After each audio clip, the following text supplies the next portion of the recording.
तो fiscal policy का मतलब होता है एक तो रिवेन्यू रेज करना और खर्चे करना, इसके लिए मैटर होगा बाय गवर्नमेंट। ठीक है, तो रिसीट और expenditure divide through revenue and capital account. ठीक है, दो तरह का होता है, एक तो रिवेन्यू अकाउंट, कैपिटल अकाउंट। ठीक है, article 112 of constitution talks about revenue and it does and revenue and capital account. ठीक है, article 112 talks about revenue and capital account. ठीक है, आर्टिकल 112 बोलता है, क्या बोलता है कि expenditure to be shown in 2 categories, revenue and others. अच्छा, स्पेसिफिकली कैपिटल अकाउंट नहीं लिखा हुआ, तो कैपिटल की जगह रिवेन्यू और अदर्स। तो ये this is written in article 112। Okay, तो रिवेन्यू रिसीट्स क्या होती है पता है, कैपिटल रिवेन्यू एक्सपेंडिचर क्या होता है। ठीक है, और फाइनेंस कमीशन। अच्छा, एक यहाँ पे बात है, article 275(1) constitution grants are given to the state government. अच्छा, grants to state government, grants to state government, इसको भी रिवेन्यू एक्सपेंडिचर बोलते हैं, revenue expenditure. Grants to state government is also revenue expenditure. ठीक है, कैपिटल अकाउंट रिसीट क्या होता है, जो ऐसे रिसीट्स जो बार बार नहीं होते। Capital account receipt, capital account expenditure भी वही होता है। ठीक है, फिर रिवेन्यू डेफिसिट क्या होता है, revenue expenditure minus revenue income. Effective revenue deficit क्या होता है, तो revenue deficit minus grant for creation of capital assets. Capital asset बनाने के लिए जो ग्रांट दिए हैं, ग्रांट का नेचर तो यही हो गया ना रिवेन्यू, तो रिवेन्यू नेचर का खर्चा है, बट उसमें जो कैपिटल एसेट बनाने के लिए जो आपने ग्रांट दिए हैं उसको माइनस कर देंगे, तो that will come out to be effective revenue deficit, effective revenue deficit. Okay, so this additional financial indicator was introduce by FRBM act, और ये इफेक्टिव रिवेन्यू डेफिसिट का कॉन्सेप्ट FRBM एक्ट में इंट्रोड्यूस हुआ 2012 में, और इसको गवर्नमेंट ने फिर अबैंडन कर दिया था, इसको नहीं, इफेक्टिव रिवेन्यू डेफिसिट को नहीं। तो government has abandoned fixing target for revenue deficit and effective revenue deficit elimination का जो टारगेट है या इसके रिडक्शन का टारगेट है उसको गवर्नमेंट ने हटा दिया है। अभी रिवेन्यू डेफिसिट कम करना है या इफेक्टिव रिवेन्यू डेफिसिट कम करना है, ये टारगेट नहीं होता हमारा। अभी हमारा एक ही टारगेट है, फिस्कल डेफिसिट। तो फिस्कल डेफिसिट क्या होता है, गवर्नमेंट का revenue receipt plus non debt capital receipt, revenue receipt plus non debt capital receipt. ठीक है, non debt capital receipt, non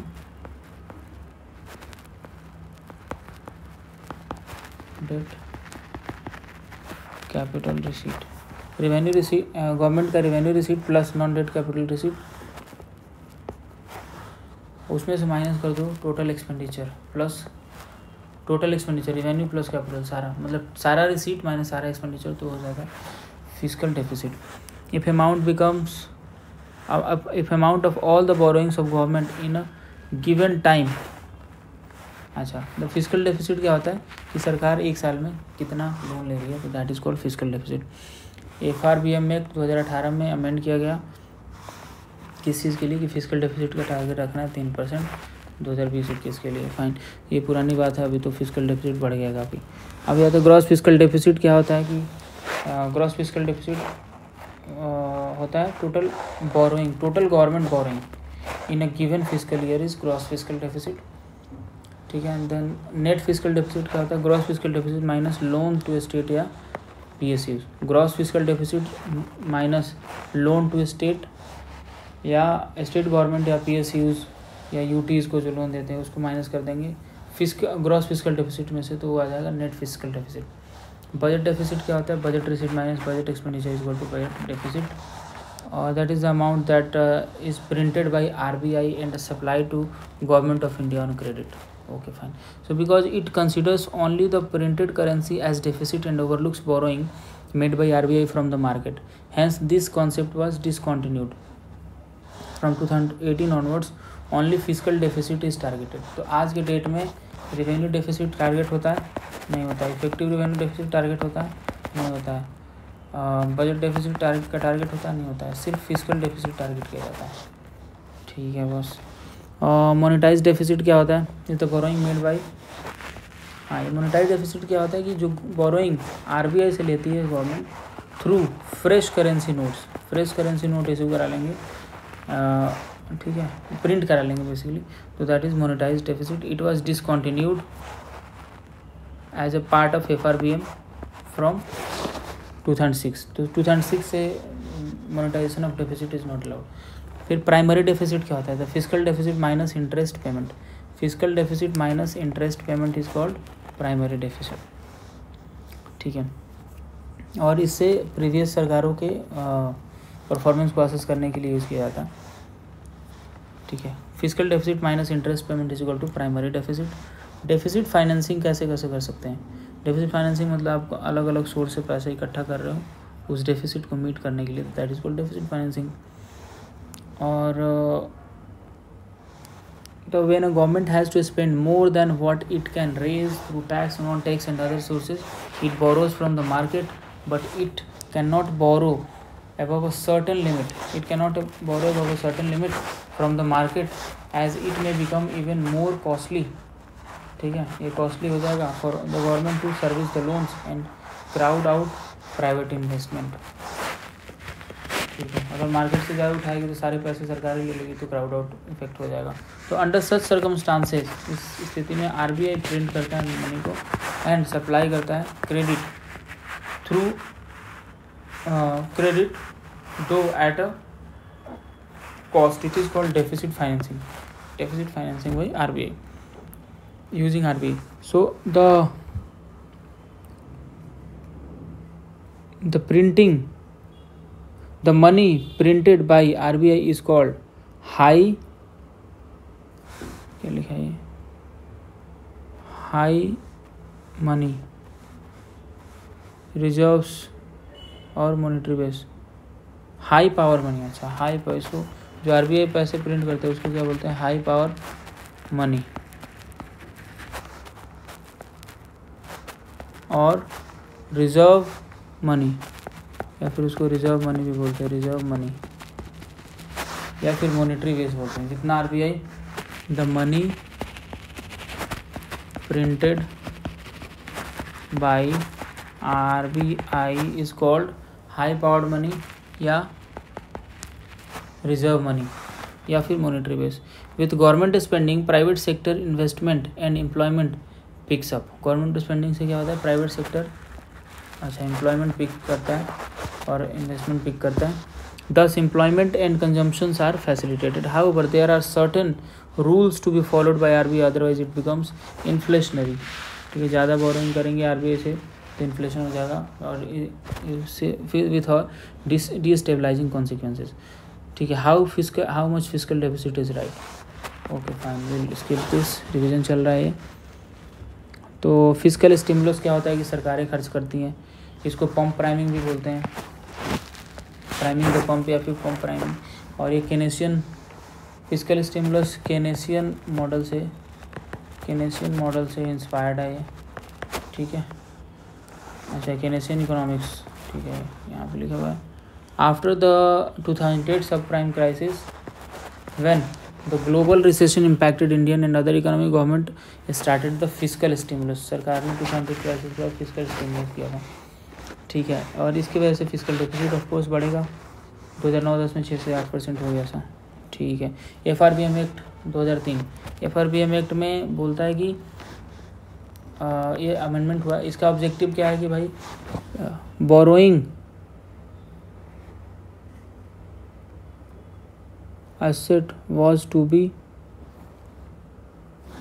नहीं क्या लिखा है, borrowing has to be total interest debt to. ठीक है, फिजिकल रिस्पॉन्सिबिलिटी के लिए ये है. RBI should not be printing, that is RBI should not print to give credit to government of India. ये है कि आरबीआई प्रिंट करके मतलब monetization of deficit by RBI नहीं होगा. ठीक है, FRBM is based on article 292 of constitution of India. Article 292 of constitution of India से इंस्पायर्ड है FRBM एक्ट.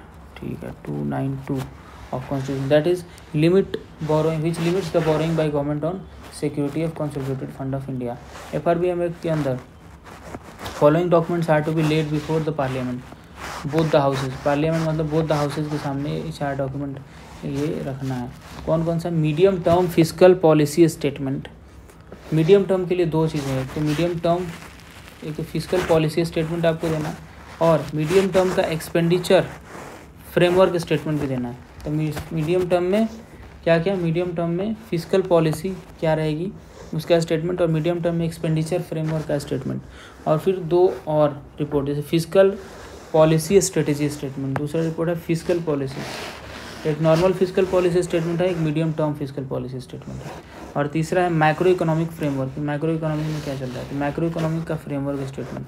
तो 2 फ्रेमवर्क स्टेटमेंट है कि medium term expenditure framework statement और दूसरा है मीडियम टर्म में medium term physical policy statement, तीसरा है फिजिकल पॉलिसी स्टेटमेंट और चौथा है मैक्रो इकोनॉमिक फ्रेमवर्क स्टेटमेंट। ठीक है, तो मीडियम टर्म एक्सपेंडिचर स्टेटमेंट में क्या होता है?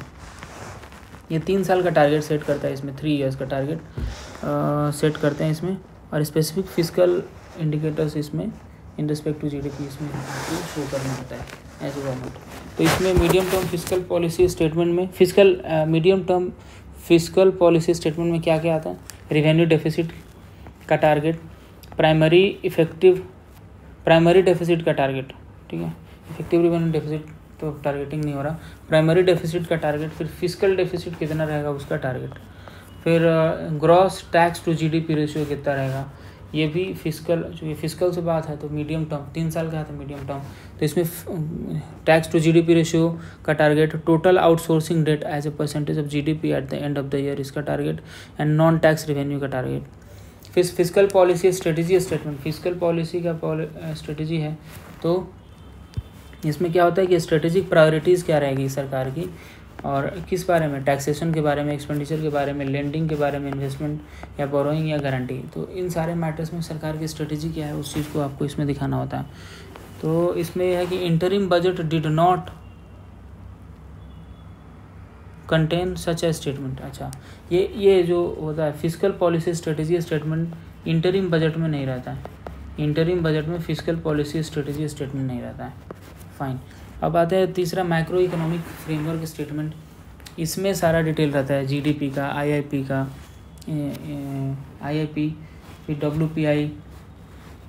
डब्ल्यूपीआई कौन वो रिलीज़ करता है, OSA, office of WPI, wholesale price index कौन रिलीज़ करता है, ओएसए, ओएसए का फुल फॉर्म भूल गया मैं, और सीपीआई एनएसओ करता है रिलीज, इंपोर्ट का डेटा, एक्सपोर्ट का data, trade deficit, forex reserve क्या रहेगा, करंट अकाउंट बैलेंस क्या रहेगा, ये सारा डिटेल इसमें आपको मैक्रो इकोनॉमिक फ्रेमवर्क स्टेटमेंट में देना होता है। ठीक है, fine. Next is medium term expenditure framework statement, medium term expenditure framework statement, इसमें क्या रहता है, ये 3 साल का रोलिंग टारगेट इसमें होता है, मीडियम टर्म एक्सपेंडिचर फ्रेमवर्क, तो 3 ईयर्स का, इसमें भी 3 ईयर्स का टारगेट रहेगा, मीडियम टर्म मतलब 3 ईयर्स का टारगेट। तो इसमें क्या रहेगा कि आपके क्या क्या एक्सपेंडिचर रहेंगे, जैसे सैलरी, इंटरेस्ट, पेंशन, हेल्थ, इन सब जगह पे क्या कितना रहेगा। तो इन नटशेल क्या है, FRBM was brought for physical discipline, किस लिए, फिजिकल डिसिप्लिन को मेंटेन करने के लिए, interest, plan expenditure, reduced amount of borrowing, तो ये सारा पर्पस है। New Zealand was the first country to bring the FRBM in 1994। Okay, अब बैलेंस ऑफ पेमेंट का एक बार ये चार्ट है, देख लेते हैं। बैलेंस ऑफ पेमेंट, ठीक है, बैलेंस ऑफ पेमेंट में 2 तरह का होता है खर्चा, या फिर दो तरह का नेचर, मतलब there are 2 types of income and expenditure in balance of payment. So current account and capital account. In current account there is balance of trade and balance of invisibles. So in current account there is balance of trade and balance of invisibles. Okay, so in balance of trade क्या होता है, export and import of goods or services, goods और services नहीं, export and import of goods is under the balance of trade.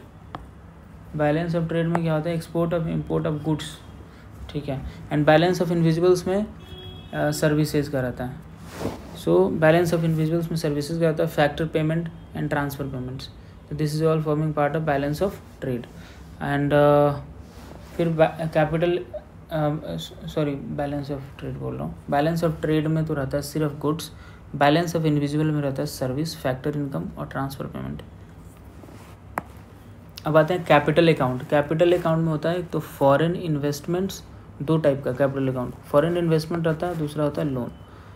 तो foreign में investment, जैसे investment को एक तो FDI आ सकता है या FPI आ सकता है, foreign direct investment for portfolio investment, और लोन्स में असिस्टेंस आ सकता है या फिर बोरोइंग आ सकता है। तो दो तरह से, तो this is the balance of payment पे इम्पैक्ट डालता है दो चीज़, करंट अकाउंट और capital account.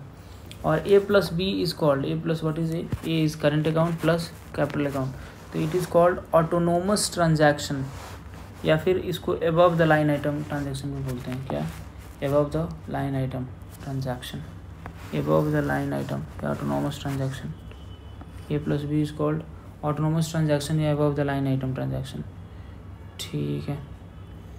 So from 2018-19 only physical deficit will be targeted. 18-19 से सिर्फ फिजिकल डेफिसिट टारगेट हो रहा है। ठीक है बॉस। ट्विन डेफिसिट चैलेंज क्या होता है? ट्विन डेफिसिट में क्या होता है कि physical deficit and current account deficit are depleting, दोनों में ही डेफिसिट है। करंट अकाउंट डेफिसिट भी, करंट अकाउंट में भी डेफिसिट है और फिजिकल में भी डेफिसिट है। फिजिकल डेफिसिट भी है और करंट अकाउंट में भी डेफिसिट है। ठीक है, इसको ट्विन डेफिसिट के नाम से जानते हैं। फिर can grow when exports do not increase. हाँ, फिजिकल डेफिसिट, ट्विन डेफिसिट कब हुआ? जब एक्सपोर्ट नहीं बढ़ेगा और इम्पोर्ट बढ़ेगा। द रिजल्ट क्या है? Capital flight will take place and so on and so on. Thus fiscal deficit and current account deficit fits into each other. ठीक है, fiscal deficit and current account deficit fits into each other and need to be managed very well. अब आते हैं physical consolidation के लिए। Physical consolidation मतलब strengthening government financing और requires both central government और स्टेट गवर्नमेंट का साथ में काम करना। रिवेन्यू रिफॉर्म चाहिए, जैसे GST लेके आए, इनकम टैक्स के अंदर भी रिफॉर्म चाहिए। Capital side receipt, okay fine. So reduction of fiscal deficit should not be by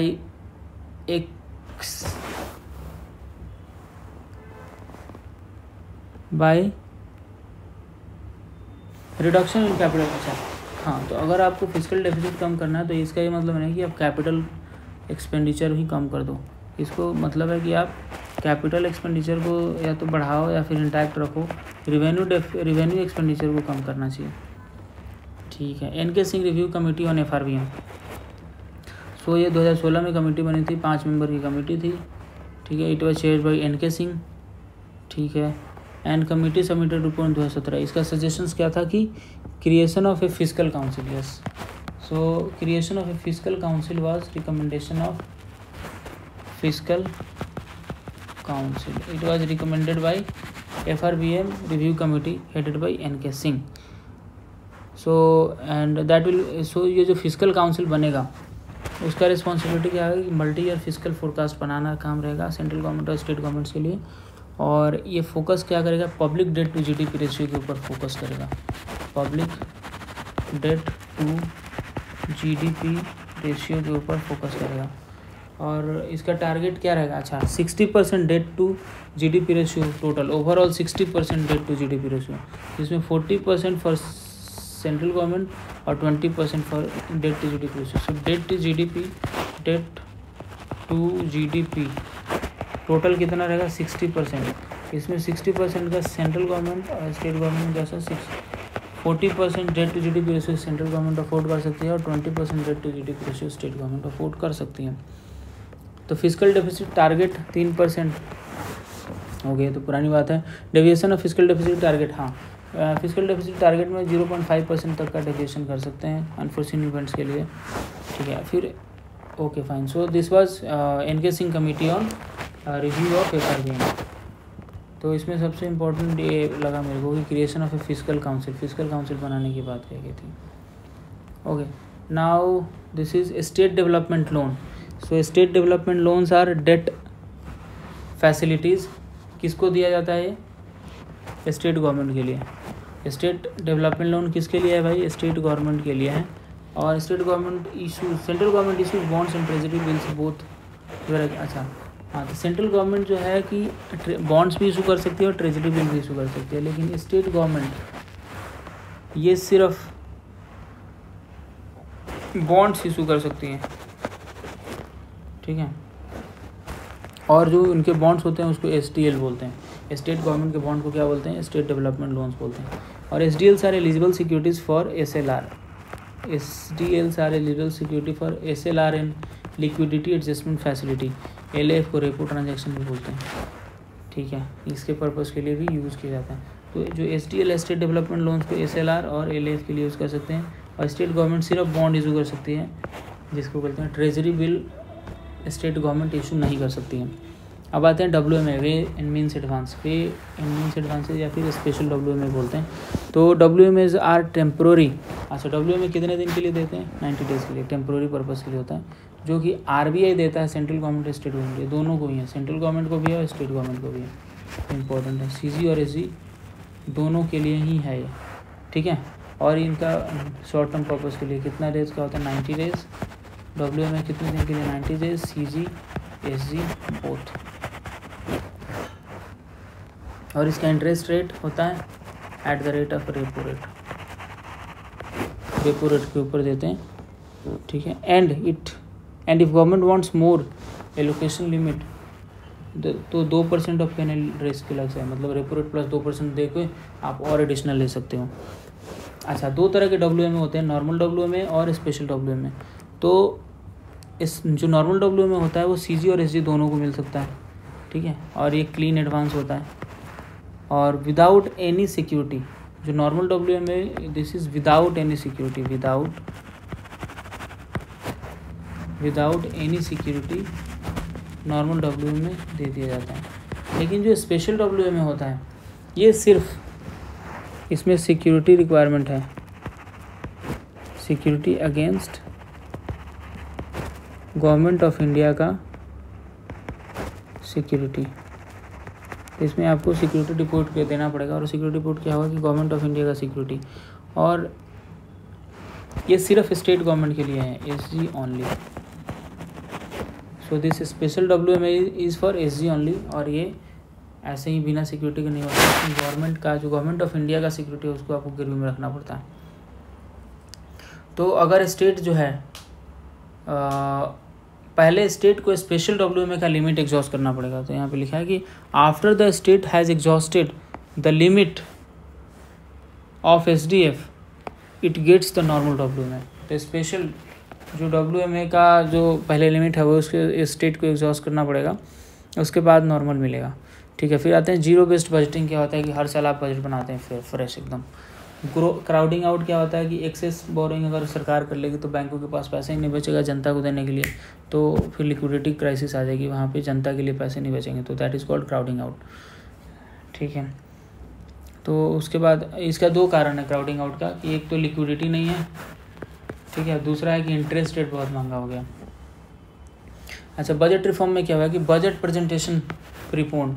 तो अभी बजट जो है 1 फरवरी को प्रेजेंट कर दिया जाता है। और रेलवे बजट को मर्ज कर दिया गया। रेलवे बजट 1924 से चला आ रहा था, लेकिन उसको मर्ज कर दिया गया।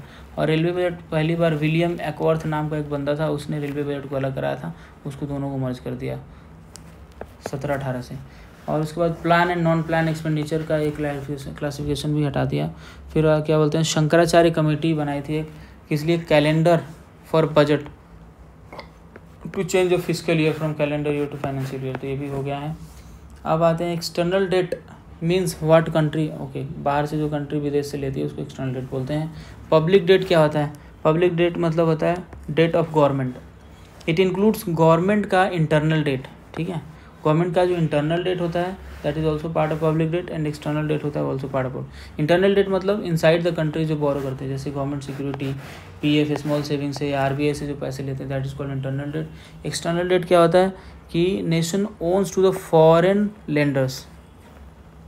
फिर एक्सटर्नल डेट में क्या होता है कि एनुअल, अच्छा, एक्सटर्नल डेट के अंदर annual publication, India's external debt I status report, it is prepared by department of economic affairs, ministry of finance, government of India. So अच्छा, एक एनुअल पब्लिकेशन होता है, क्या नाम है उसका, इंडियाज एक्सटर्नल डेट करके। तो ये रिपोर्ट कौन निकालता है, डिपार्टमेंट ऑफ इकोनॉमिक अफेयर्स। और एक्सटर्नल डेट कहाँ कहाँ से आते हैं, तो एक्सटर्नल डेट आते हैं जैसे मल्टीलेटरल लोन हो गया, बाईलेटरल लोन हो गया, IMF से ले लिया, एक्सपोर्ट क्रेडिट ले लिया, कमर्शियल बोरोइंग ले लिया। NRI से जो पैसा आता है that is also part of external debt. NRI से जो आप डिपॉजिट लेते हो that is also part of external debt. फिर आता है रूपी डेट, जैसे foreign portfolio investors and NRIs rupee denomination में जो लोन देते हैं इंडिया में, ठीक है, that is also part of external debt. जैसे अभी रूपी डिनोमिनेशन में वो masala bond is also part of external debt, ठीक है। अब आते हैं rupee denominated debt. Rupee denominated debt जो कि रूपी के टर्म्स में मिलेंगे, तो उसमें करेंसी रिस्क या फिर उसका एक्सचेंज रेट रिस्क जो होता है वो इंडियन कंपनीज या इंडियन गवर्नमेंट पे नहीं होता है, ठीक है, क्योंकि वो उसका डिनोमिनेशन डोमेस्टिक कंट्री ही होता है। और rupee debt denominated NRI deposit, NRI से जो पैसा आता है वो भी एक्सटर्नल डेट का पार्ट होता है। API investment in government securities, T bills corporate, इन सब जो है एक्सटर्नल डेट है इन टर्म्स ऑफ रूपी, सो रूपी डिनोमिनेटेड है। मसाला बॉन्ड भी एक होता है, ठीक है, एक्सप्लेन नहीं करेंगे क्योंकि आता है। करेंसी रिस्क इज़ बोन्ड बाई फॉरेन इन्वेस्टर्स, ठीक है। NTPC एक फैक्ट है, NTPC was the first Indian company to issue green masala bond, ठीक है। इसमें रिस्ट्रिक्शंस है मसाला बॉन्ड में कि अच्छा रियल एस्टेट एक्टिविटीज़, मसाला बॉन्ड से आप पैसे उठा के रियल एस्टेट एक्टिविटीज़ में इन्वेस्ट नहीं कर सकते, टाउनशिप नहीं बना सकते, बिल्डिंग लैंड नहीं बना सकते, या फिर इक्विटी मार्केट में इन्वेस्ट नहीं कर सकते। आप मसाला बॉन्ड से पैसा उठाए थे इक्विटी मार्केट में इन्वेस्ट कर रहे हैं। डेट टू GDP रेशियो तो पता ही है, debt divided by GDP as a percentage, so the optimal percentage is different for different countries. Okay fine. India का FRBM एक्ट के थ्रू इसका टारगेट कितना है 60%, जिसमें 40% जो है 40% सेंट्रल गवर्नमेंट का और 20% स्टेट गवर्नमेंट का टारगेट है, ठीक है। फिर अ कंट्री सोवरेन रेटिंग, हाँ ये डेट टू GDP रेशियो के ऊपर ही कंट्री का रेटिंग डिपेंड करता है। उसके बाद आता है फिस्कल ड्रैग। तो fiscal drag is like homeostasis.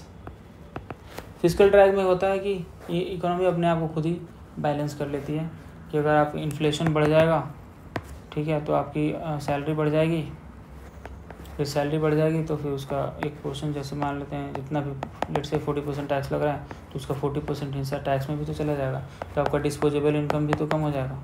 तो ऐसे करके इकोनॉमी अपने आप को बैलेंस कर लेती है, ठीक है। या जैसे कि यहाँ पे लिखा है कि inflation because of rising demand तो वेज गोज अप, और उसकी वजह से हाई वेज होगा तो हाई टैक्सेस करना पड़ेगा, फिर डिस्पोजेबल इनकम कम हो जाएगा, फिर डिमांड जो है वो मॉडरेट हो जाएगा, और उसके बाद प्राइस भी मॉडरेट हो जाएगा। So this is called fiscal drag. Fiscal drag मतलब इकोनॉमी अपने आप को बैलेंस कर लेती है। फिस्कल क्लिफ क्या होता है? फिस्कल क्लिफ होता है कि ऐसा सिचुएशन जहाँ पे एक particular set of financial factor causes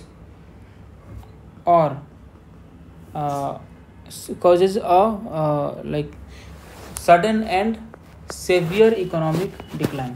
okay, fiscal Cliff मतलब किसी एक इंडिकेटर की वजह से बिकॉज ऑफ वन रीज़न क्या होता है कि पूरे इकोनॉमी में तगड़ा इम्पैक्ट आता है। जैसे US में फिस्कल क्लिफ हुआ था 2013 में, when taxes was increasing and government spending was declining leading to slight recession, ठीक है। तो किसी एक फैक्टर जैसे इन्फ्लेशन या फिर रिसेशन हो गया तो या फिर इंटरेस्ट रेट बढ़ गया, बेसिकली इंटरेस्ट रेट अगर राइज हो गया तो इसकी वजह से पूरे इकोनॉमी में इम्पैक्ट होने लग गया, तो इसको बोलेंगे फिस्कल क्लिफ। फिस्कल क्लिफ मतलब किसी एक फैक्टर की वजह से पूरा इकोनॉमी तबाह हो जाना, that is called fiscal Cliff.